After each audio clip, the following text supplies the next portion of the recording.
এই ক্লাসে আমরা ইংরেজির ডিগ্রি টপিকটি পড়ব, তবে বলা বাহুল্য এই ক্লাসটি ডিগ্রির দ্বিতীয় পার্ট, তাই অবশ্যই পূর্বে প্রথম পার্ট শেষ করে আসা বাধ্যতামূলক। চলো ক্লাস শুরুর আগে মাত্র 1 মিনিটে একটি বিজ্ঞাপন দেখে নেই। তোমার নার্স হওয়ার স্বপ্ন দুঃস্বপ্নে পরিণত হওয়ার জন্য শুধুমাত্র একটি কারণই যথেষ্ট, তা হচ্ছে সঠিক গাইডলাইন না পাওয়া। যদি ব্যর্থ না হতে চাও তাহলে অবশ্যই মেন্টরদের গাইডলাইন নেওয়া অনিবার্য।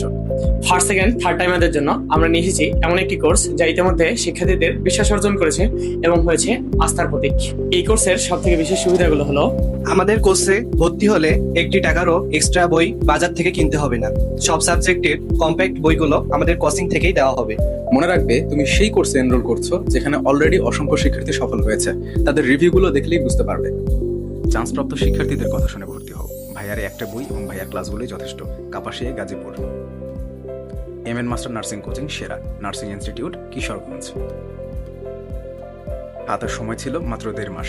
Nursing and midwifery, Jessore. ঠিক এরকম অসংখ্য রিভিউ ছড়িয়ে ছিটিয়ে রয়েছে, অসংখ্য চান্সপ্রাপ্ত স্টুডেন্টদের রিভিউ। আমাদের বই, বড় teacher panel, exam batch, routine, revision, এই সব কিছু এমন একটি কোর্সের মধ্যে পাচ্ছ যে কোর্স ফি তোমাকে অবাক করতে বাধ্য। একদম রিজনেবল, যেন তোমরা সবাই এনরোল করতে পারো। এরপর যদি ক্লাস কোয়ালিটি নিয়ে সন্দেহ থাকে আমাদের হোয়াটসঅ্যাপে নক করো এবং ক্লাস দেখো, নিজে বিবেচনা করো। এই কোর্সে আরো অসংখ্য সিক্রেট ফ্যাসিলিটিস আছে যা অন্য কোথাও নেই।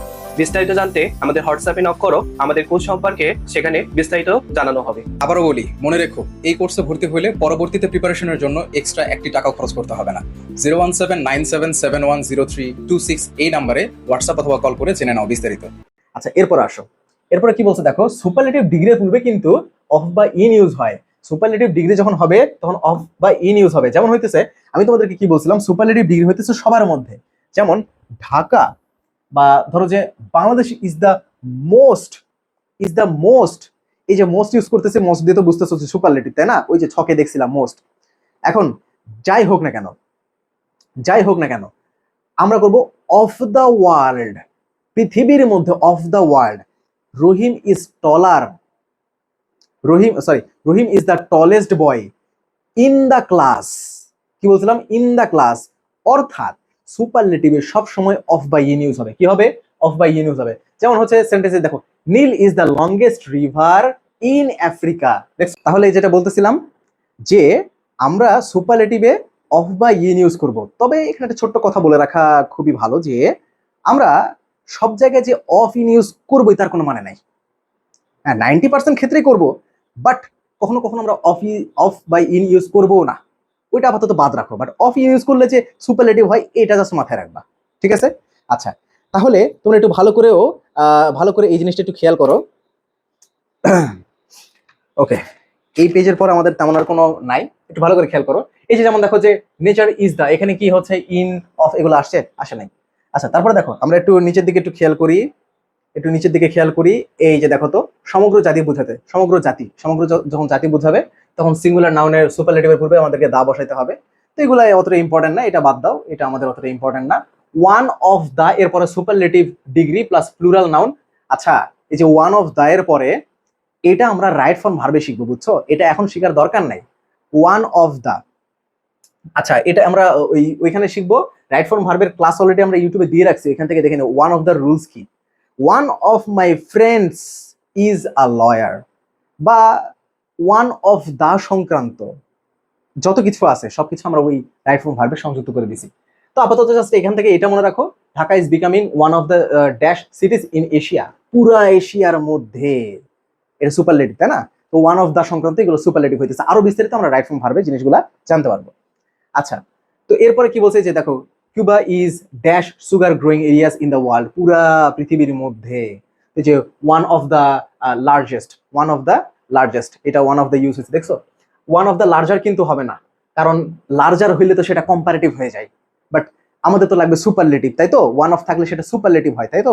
আচ্ছা, তাহলে আমরা কেন লার্জার ইউজ করবো? এটা তো ইউজ করতে পারবো না। আবার এখানে ওয়ান অফ লার্জেস্ট ইউজ করা যাবে না, কারণ সুপারলেটিভ হলে তোমাদেরকে দা ইউজ করা লাগবে, তো ওয়ান অফ দ্য লার্জেস্ট হবে। দা তো এখানে ইউজ করা নেই, ভুল করছে তারা। আচ্ছা, দা ইউজ করতেই হবে কিন্তু। তারপরে দেখো, এই যে তাসিন ওয়াজ ওয়ান, এখানে ওয়ান অফ দা হবে, তাই না? ওয়ান অফ দা, দা তো ইউজ হইতেই হবে, কারণ এটা তো আমাদের সুপারলেটিভ। তো অফ দা হচ্ছে happiest children in the world, তো happiest children of the class. আচ্ছা, ইন দ্য ওয়ার্ল্ড বলছে, অফ দ্য ক্লাস হলেও কিন্তু সমস্যা ছিল না, কিন্তু যেহেতু পৃথিবীর কথা বলছে, পৃথিবীর মধ্যে দিয়ে দিয়েছে সুপারলেটিভ, তো রিস্ক না নিয়ে সম্পূর্ণ পৃথিবী দিয়ে দিচ্ছে, সমস্যা নেই, পৃথিবী যেহেতু অপশন আছে আমরা ওই পৃথিবীটাই আনসার করছি। আচ্ছা, তাহলে একটু নিচের দিকে দেখো, এইবার এই জিনিসটা একটু আনসার করো, একটু ভালো করে খেয়াল করো। Like the same as, similar to, এই জিনিসটা একটু খেয়াল করো।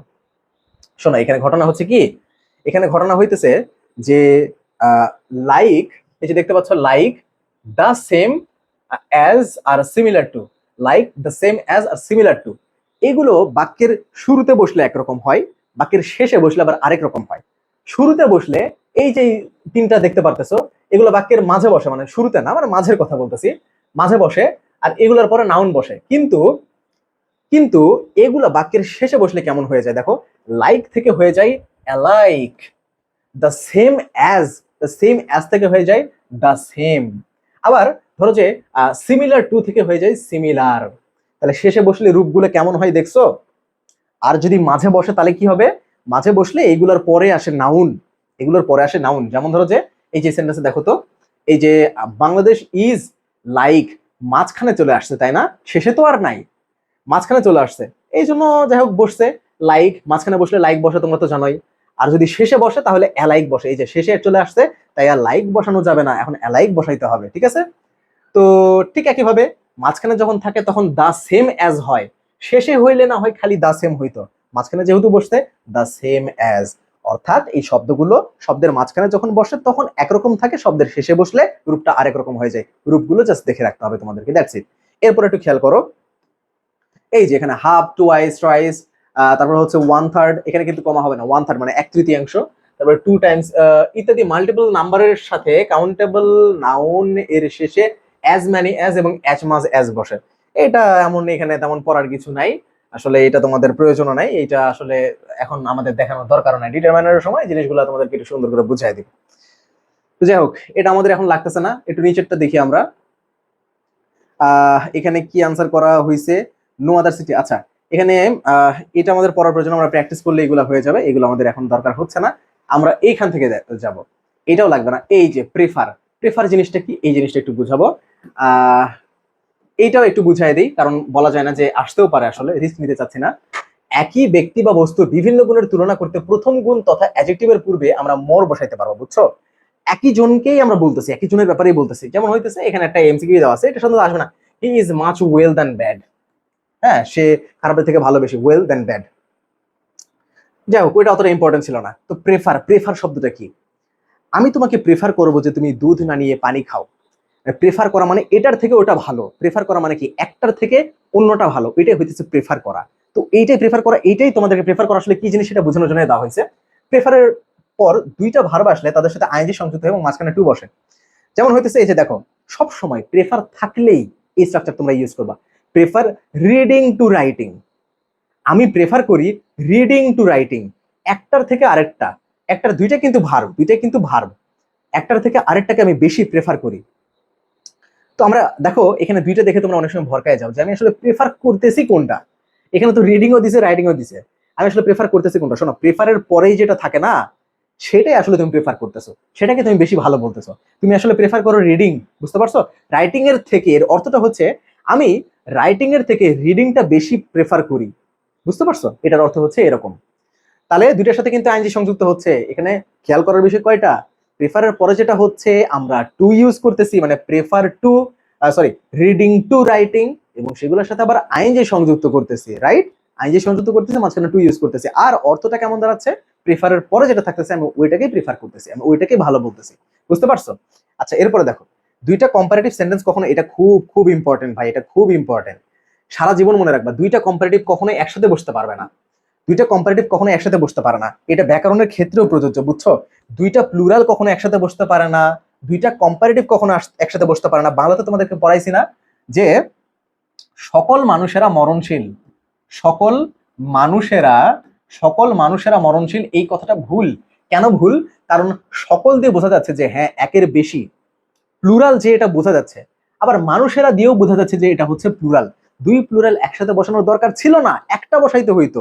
তুমি বলতে পারতা যে সকল মানুষই মরণশীল, মানুষেরা বলার দরকার ছিল না। ঠিক তেমনই এই ডিগ্রির ক্ষেত্রেও প্রযোজ্য, তুমি দুইটা কম্পারেটিভ, দুইটা সুপারলেটিভ একসাথে বসাইতে পারবা না। যেমন ধরো যে আমি তোমাদেরকে এখানে একটু দেখাই, he is more better today, এটা একটা ভুল সেন্টেন্স, খুব ইম্পর্টেন্ট কিন্তু আসে। He is more better today.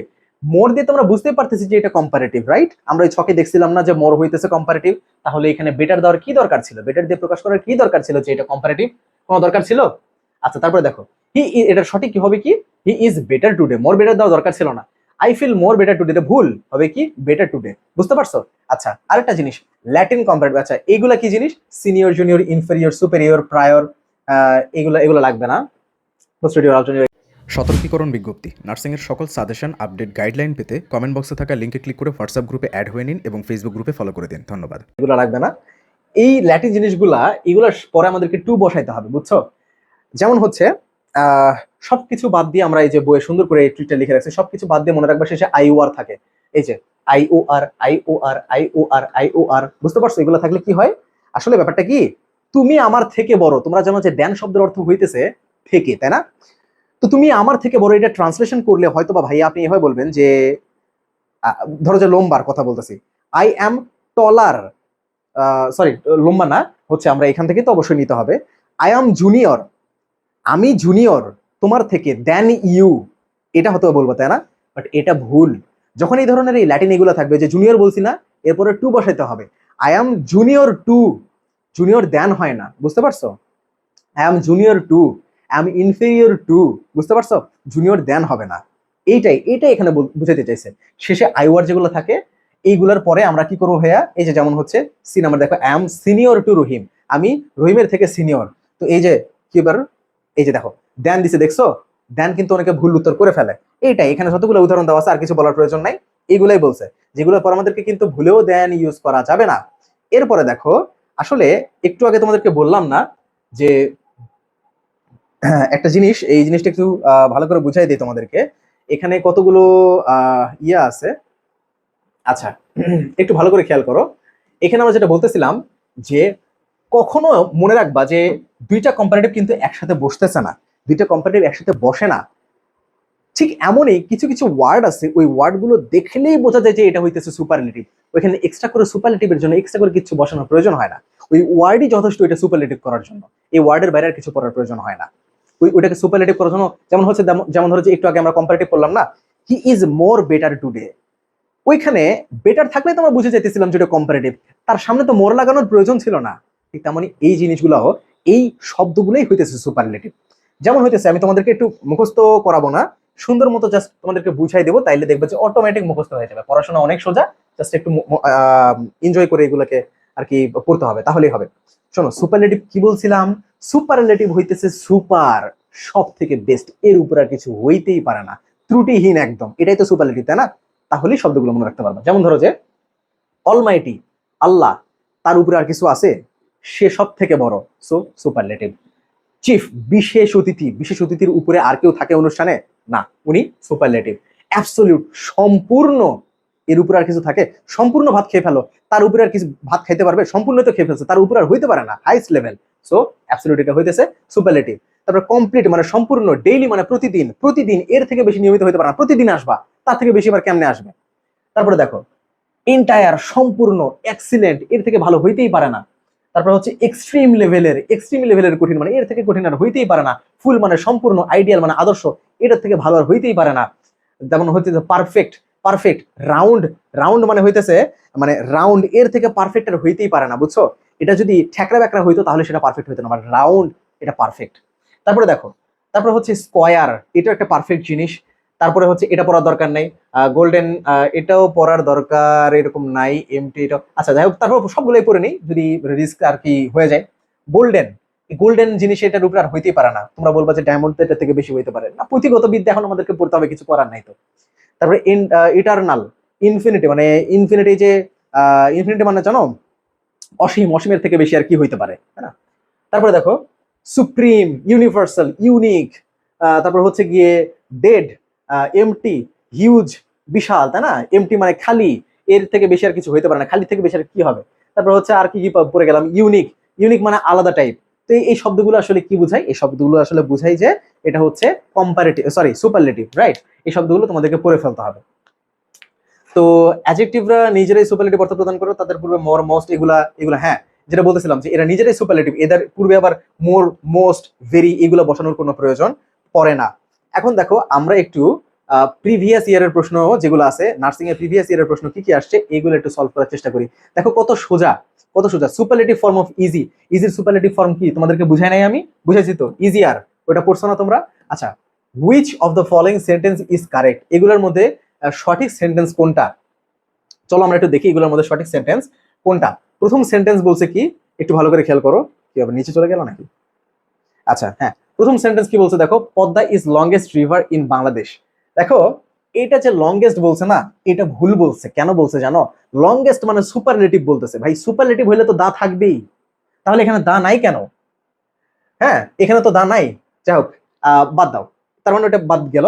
The Padma is largest river in the Bangladesh. The Padma is the largest river in the Bangladesh.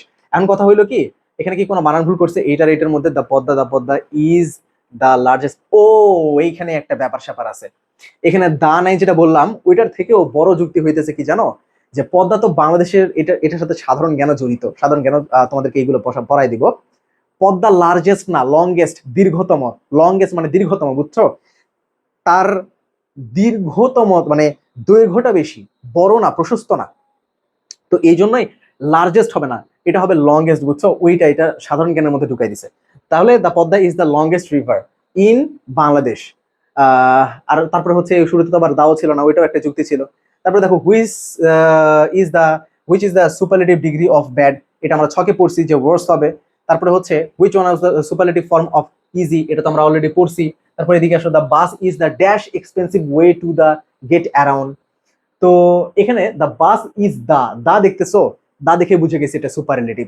এখন এই চারটা অপশনের মধ্যে থেকে দেখো তো ভাই সুপারলেটিভ কোনটা? ওই ছক মুখস্থ করা আছে না, ছক মুখস্থ করলে তুমি জানবা যে একটাই আছে, এটাই হতেছে superlative. The correct one of following sentence is, এখানে এর মধ্যে সঠিক সেন্টেন্সটা কোনটা?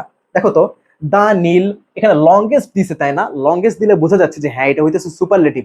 সুপারলেটিভ থাকলে তো ভাই দা থাকবেই, কিন্তু এখানে সি নাম্বারে দা ইউজ করে নাই, সো এটা আগেই ভুল। উপরেটা দেখো, এ নাম্বারটা দেখো, দ্য নীল ইজ লংগেস্ট। না না না না না, এখানে ব্যাপার হয়েছে, Nile is the longest, the তো ইউজ করে নাই, সো এটাও আগেই বাদ। The Nile is the longest, আচ্ছা এখানে ইউজ করে নাই একটা, এই যে the Nile is the longest, একটাতে ইউজ করছে, সো আমরা এইটাকে রাইট আনসার করে দিতে পারি, দা সঠিকভাবে ইউজ করছে। আচ্ছা এরপরে দেখি এইটা, এখানে কি বলছে, choose the right form of degree for the sentence no other girl is as dash as dash as থেকে বুঝতে পারতেছো না যে এটা হচ্ছে পজিটিভ, এটা কিন্তু কম্পারেটিভও না সুপারলেটিভও না, একেবারে ক্লাসের শুরুর দিকে বলছিলাম। কথা বোঝা গেছে? তাহলে দেখো তো এর মধ্যে প্রিটিয়ার তো হবে না, কারণ এটা কম্পারেটিভ করে ফেলছে। এই যে প্রিটিয়েস্ট, এটাও তো হবে না, কারণ এটা সুপারলেটিভ করে ফেলছে। মোর প্রিটি, এটাও তো কম্পারেটিভের মধ্যে দিয়ে ফেলতেছে। সো বাকি থাকলো একটাই, এই যে পজিটিভ, যেটা বি নাম্বার রাইট আনসার করে দিলাম। এরপরে প্র্যাকটিস করা, দেখো আমাদের বইয়ে কিন্তু অনেক প্র্যাকটিস দেওয়া থাকে, দেখছো? আর সবগুলা বিগত বিভিন্ন পরীক্ষায় আসা, এমন না যে একেবারে এমসিকিউ পাইছি ঢালাও ভাবে এনে দিয়ে দিচ্ছি, বিষয়টা এরকম না। সুন্দর করে তোমাদেরকে বিগত বছরের প্রশ্নগুলো দেওয়া আছে। যেমন আমরা যদি কিছু কিছু প্রশ্ন সলভ করি, তাহলে এখান থেকে বুঝতে পারবা যে ফাইন্ড দ্য কারেক্ট সেন্টেন্স। এখান থেকে আমরা একটু দেখি এর মধ্যে সঠিক কোনটা। এই ভালো কথা, একটা খুবই ইম্পর্টেন্ট কথা তোমাদেরকে বলি। হি ইজ, তোমরা অনেকে মনে করো কি আমরা কি শিখছিলাম বলতো, ন্যারেশনে শিখছিলাম না যে rice is eaten by me, rice is eaten by me, অর্থাৎ আই যেটা আছে না, আই ইট রাইস, এটাকে করলে হয় rice is eaten by me. শুরুতে হলে আই হয়, সেই আই যদি শেষে চলে যায় তাহলে মি হয়ে, যেটা পড়ছিলাম না, এটা সব থেকে বড় একটা সমস্যা হয়েছে। এটা সব থেকে একটা বড় সমস্যা হয়েছে কেন? যখন এই যে দেখো দেন, সবসময় মনে রাখবা দেন আর অ্যাজ, এই দুইটার পরে, এই দুইটার পরে লাস্ট, একদম লাস্টের কথা বলতেছি, এই দুইটার পর তুমি মি বসাইতে পারবা না, তোমাকে আই বসাইতে হবে। যতই শেষে হোক না কেন মি বসাইতে পারবা না, তোমাকে আই বসাইতে হবে। এই জন্য দেখো he is taller than I, taller than I দিছে, কিন্তু মি ইউজ করছে নাকি সেটা ভালো করে খেয়াল করো। যাই হোক, এই যে দেখো তো এরকম দুইটা ছিল, দুইটার মধ্যে এইটা রাইট আনসার। কেন? কারণ মোর টল তো হয় না, যেটা যেমন ইম্পর্টেন্ট, ইম্পর্টেন্ট থেকে আমরা ইম্পর্টেন্ট আর করতে পারি না, যেগুলো করতে পারি না ওইগুলোর জন্য আমরা মর ইউজ করি। বাট এটা তো ছকে তো দেখছি যে টলের জন্য আমরা টলার ইউজ করতে পারি, ছকে তো দেখছি এটা, তাহলে এটা মোর ইউজ করার কি দরকার? মোর তো ইউজ করা ভুল হয়েছে এখানে। তারপরে দেখো, তাহলে ইজি এর সুপারলেটিভ ডিগ্রি কি, এটা তোমরা দেখছি, the greater the demand, the greater the higher, মানে দা এরকম একটা স্ট্রাকচার থাকবে, দা হায়ার, এখানে কিন্তু দা ছিল বাট এটা ইউজ করি নাই, কারণ কি এটা কম্পারেটিভের মধ্যে বলছিলাম না, গ্রেটার এই যে দেখে চিনতে পারতেছো না, তাহলে দা হায়ার কেন ইউজ করা নাই? খালি হাই ইউজ করলে তো সেটা পজিটিভের মধ্যে থেকে যাচ্ছে, কম্পারেটিভের মধ্যে তো আসতেছে না। তারপরে দেখো, এরপরে দেখো, the younger you are, the younger, তারপরে আরেকটা কম্পারেটিভ দিব কোথায় কোথায়, এই যে দা ইজিয়ার, এটা আছে, এটা তো সুপারলেটিভের মধ্যে চলে গেছে, এটা তো পজিটিভ, সো আমাকে নিতে হবে যে the easier. Choose the correct sentence, এর মধ্যে রাইট আনসার কোনটা? I have more mistakes then এরপরে কি বসাইতে হবে ভাই? আমি বলছিলাম আই থাকলে এখানে আই বসাইতে হবে, মানে সাবজেক্ট ফর্মে বসাইতে হবে। তো তোমরা এখানে অনেকে ভুল করো যে হিম হিজ এগুলো বসাবে না, এগুলো হবে না। আই থাকলে আমি যেহেতু তোমাদেরকে শিখাই দিছি যে আই শুদ্ধ আইটাই এসে বসে, আই পরিবর্তন হয় না, ঠিক তেমনি হি সি এগুলোরও পরিবর্তন হবে না, শুদ্ধ এটাই এসেই বসে যাবে। দেন হি, ওইটাকে আবার হিম হিজ হার এগুলো করার প্রয়োজন নাই, বুঝতে পারছো? তারপরে দেখি, তারপর আমরা একটু উপরের দিকে দেখি এখানে আর কি আছে। যেমন হইতেছে গুড এর সুপারলেটিভ ফর্ম কোনটা, তারপর হুইচ ওয়ান এর সুপারলেটিভ ফর্ম অফ লিটল এর সুপারলেটিভ ফর্ম কোনটা, সুপারলেটিভ ফর এর সুপারলেটিভ ফর্ম কোনটা, তারপর হচ্ছে ব্যাড এর সুপারলেটিভ ফর্ম কোনটা, এগুলা শিখাই দিছে। হ্যাঁ, এগুলো তো ছকে দেখছি আমরা, এগুলো নিয়ে আর কথা বলার এখানে কোনো দরকার হইতেছে না, এগুলো তো আমরা অলরেডি দেখছি। হ্যাঁ, এগুলো আমাদের কাছে অলরেডি ক্লিয়ার হয়ে গেছে। এই যে দেখো, তাহলে এই যে দেখো এটা কি হয়েছে দেখো তো, এখানে জানতে চাইছে কি অ্যাজ ডট ডট টু দিছে, অ্যাজ ডট ডট অ্যাজ দিছে, অ্যাড ডট ডট ফর দিছে। আসলে তারা জানতে চাচ্ছে পজিটিভ এজে আমরা পড়ছি অ্যাজ ডট ডট অ্যাজ, তো এখানে যে অ্যাজ ডট ডট অ্যাজ হয় ওটা আমরা জানি কিনা, ওই জন্য কি করছে দেখো, একটা দিছে হচ্ছে অ্যাজ হাই অ্যাজ, এটা তো ঠিক আছে, but so high as dot dot as হয়। সো এই যে দেখো আবার আরেকটা দিচ্ছে for, as dot dot to দিছে, এগুলো ভুল না। এই যে রাইট আনসার বি নাম্বার, ওইটাই right answer. She is beautiful than she is beautiful but she is dash her mother, তার মায়ের থেকে কম বা বেশি কিছু একটা হবে। তো তার মায়ের থেকে কম বা বেশি যে হবে, তো এখানে যখনই বলছে বাট, সে সুন্দর, বাট যখনই বলছে বাট তখন আমাদেরকে বুঝতে হবে যে সে সুন্দর কিন্তু তার মায়ের মতন না, তার মায়ের থেকে কম, এটা বোঝা যাচ্ছে তাই না? তো সেটার জন্য ট্রান্সলেশন হিসেবে বসে দাও not so beautiful as her mother. এখন কথা হইলো কি যে তোমরা এখন বুঝবা যে এটা তো বুঝছো, এখন তোমরা মনে করবা যে ভাইয়া সো ডট ডট অ্যাজ হলো তো একটু আগে যে সো ডট ডট অ্যাজ ছিল আপনি এটাকে উত্তর না করে এটাকে করলেন। শোনো, যখন সো ডট ডট অ্যাজ আর অ্যাজ ডট ডট অ্যাজ দুইটা একসাথে অপশনে থাকবে তখন তোমরা অ্যাজ ডট ডট অ্যাজ কে আনসার করবা, বুঝতে পারছো? আচ্ছা ঠিক আছে, তো দ্যাটস ইট। এইভাবে তোমরা অনেকগুলা, এগুলা তো আরো প্র্যাকটিস আছে, আমাদের পেইড ব্যাচে জিনিসগুলো আরো সুন্দর করে তোমাদের সামনে ক্লিয়ার করে দেওয়া হবে। ধন্যবাদ সবাইকে, আল্লাহ হাফিজ, ভালো থাকো সবাই। সম্পূর্ণ টপিকটা শেষ করে দিলাম।